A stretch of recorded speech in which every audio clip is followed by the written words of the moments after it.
नमस्कार, आप देख रहे हैं बातें यूपी की। मैं हूं आस्था। आज इस बुलेटिन में बात करेंगे प्रधानमंत्री नरेंद्र मोदी के काशी दौरे की। सुप्रीम कोर्ट के आदेश के बाद यूपी लेखपाल भर्ती के अभ्यर्थियों को कैसे राहत देगी यूपी अधीनस्थ सेवा चयन आयोग। यूपी में ट्रांसजेंडर को पेंशन देने की सरकार की क्या है योजना, और अंत में बात करेंगे राज्य उपभोक्ता आयोग के आदेश के बाद बीमा पॉलिसी की शर्तों को लेकर क्या हुए बदलाव। इसके अलावा और भी कई खबरों से आपको करवाएंगे रूबरू। तो चलिए शुरुआत करते हैं पहली खबर से। मध्य प्रदेश, राजस्थान और छत्तीसगढ़ के विधानसभा चुनाव में ऐतिहासिक जीत के बाद प्रधानमंत्री नरेंद्र मोदी 17 दिसंबर को 2 दिवसीय दौरे पर काशी आएंगे। इसके मद्देनजर भारतीय जनता पार्टी की ओर से काशी में उनके भव्य स्वागत की तैयारी की जा रही है। काशी आगमन के दौरान प्रधानमंत्री नरेंद्र मोदी 1000 करोड़ रुपए से अधिक की लागत से तैयार परियोजनाओं की सौगात देंगे। इसमें नमो घाट, फुलवरिया 4 लेन, 2 railway overbridge, rifle shooting range के साथ ही 15 से अधिक परियोजनाएं शामिल हैं। उत्तर प्रदेश अधीनस्थ सेवा चयन आयोग लेखपाल के 8085 पदों पर भर्ती में सुप्रीम कोर्ट के आदेश पर 1596 अभ्यर्थियों का डॉक्यूमेंट वेरिफिकेशन 14 से 16 दिसंबर के बीच करेगा। आयोग के अध्यक्ष प्रवीर कुमार की अध्यक्षता में हुई बैठक में ये फैसला लिया गया है। UP.SC.gov.in पर जानकारी अपलोड कर दी गई है। आयोग के सचिव अवनीश सक्सेना की ओर से जारी विज्ञप्ति के मुताबिक लेखपाल भर्ती के लिए 31 जुलाई 2022 को लिखित परीक्षा आयोजित की गई थी।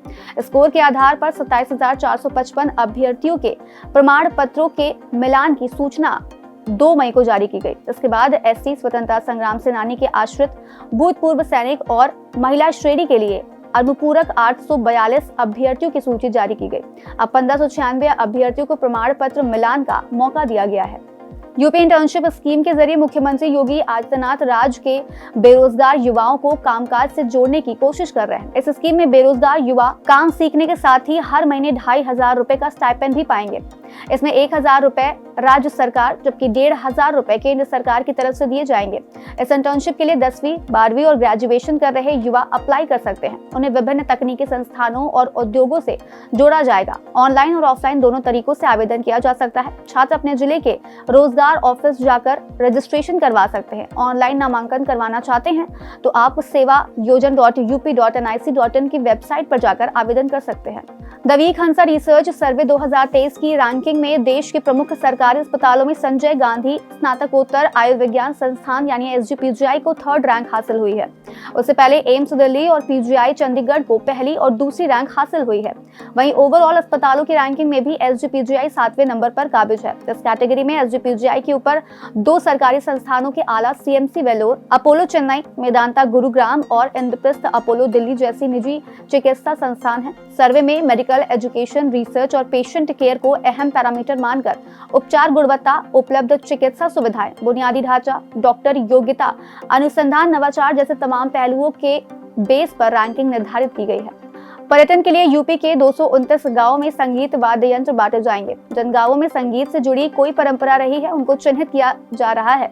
इसी क्रम में लखनऊ की 10 ग्राम पंचायतों को चुना गया है। संस्कृति विभाग की इस योजना के अंतर्गत प्रत्येक ग्राम पंचायत को एक सेट वाद्य यंत्र दिया जाएगा। इसमें हारमोनियम, ढोलक, झांझ, मंजीरा, करताल, घुंघरू दिए जाएंगे। इन संगीत उपकरणों की खरीद संस्कृति विभाग खुद करेगा। जिन ग्राम पंचायतों का चयन किया गया है उनको लखनऊ में समारोह का आयोजन कर वाद्य यंत्र बांटे जाएंगे। इन पर संस्कृति विभाग का नाम भी लिखा होगा। चयन के आधार पर सांस्कृतिक गतिविधियों की परंपरा को देखते हुए किया गया है। उत्तर प्रदेश में किन्नरों की दशा सुधारने के लिए योगी सरकार ने पहल शुरू कर दी है। किन्नरों को जीवन निर्वाह के लिए सरकार जल्द उन्हें पेंशन देने की तैयारी कर रही है। ये पेंशन राशि 12,000 रुपए सालाना हो सकती है, जिसका भुगतान वृद्धावस्था पेंशन की तरह ही तिमाही किन्नरों के आधार लिंक खाते में किया जाएगा। 2011 में हुई जनगणना के मुताबिक यूपी में 1.36 लाख किन्नर हैं। उन्हें पेंशन, यात्रा सुविधा के साथ ही अन्य सरकारी सुविधाओं से जोड़ने के लिए समाज कल्याण विभाग सर्वे के तहत उन्हें चिन्हित कर विभागीय पोर्टल पर उनका रजिस्ट्रेशन करवा रहा है। उत्तर प्रदेश सरकार ग्राउंड ब्रेकिंग सेरेमनी के प्रथम फेज की तैयारी में जुटी है। फरवरी में हुए यूपी ग्लोबल इन्वेस्टर्स के बाद अब तक यूपी को 40 लाख करोड़ के निवेश प्रस्ताव मिल चुके हैं। वहीं GBC के पहले फेज में सरकार और उद्यमी 13 लाख करोड़ से अधिक के निवेश को धरातल पर उतारने के लिए तैयार हैं। औद्योगिक विकास से मिली जानकारी के अनुसार प्रथम फेज में निवेश के मामले में जिन टॉप 10 कंपनियों की चर्चा हो रही है उसमें टाटा, हीरानंदानी, टेस्को, ग्रीनको जैसे दिग्गजों के नाम शामिल हैं। ये कंपनियां प्रदेश के अंदर data centre, retail mart, skill development और ऊर्जा जैसे सेक्टरों में निवेश करने के लिए पूरी तरह से तैयार हैं।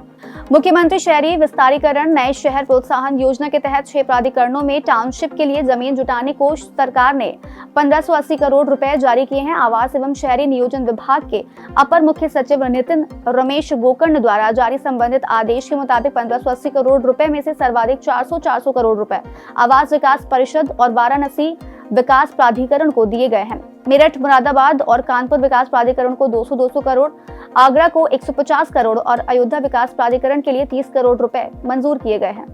खाड़ी देशों में यूपी के कामगारों की बेहद मांग है। यही कारण है कि यूपी के लोग इन देशों की पहली पसंद बन गए हैं। हर साल रोजगार के लिए खाड़ी देशों का रुख करने वालों के आंकड़े इस बात की गवाही देते हैं। इस साल 27 नवंबर तक के विदेश मंत्रालय के इमिग्रेशन क्लियरेंस के आंकड़े देखें तो प्रदेश से 1,20,000 से अधिक लोग खाड़ी देशों में जा चुके हैं।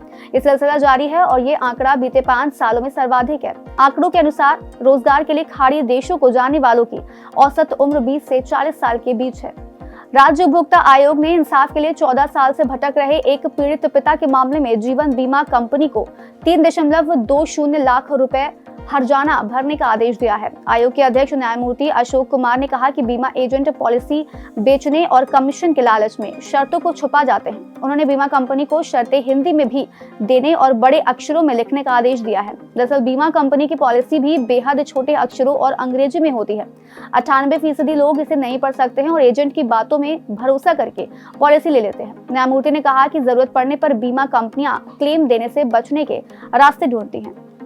आज का यूपी में इतना ही। अपने शहर की बड़ी खबरों का अपडेट पाने के लिए बने रहिए मेरे साथ और देखते रहिए बातें यूपी की।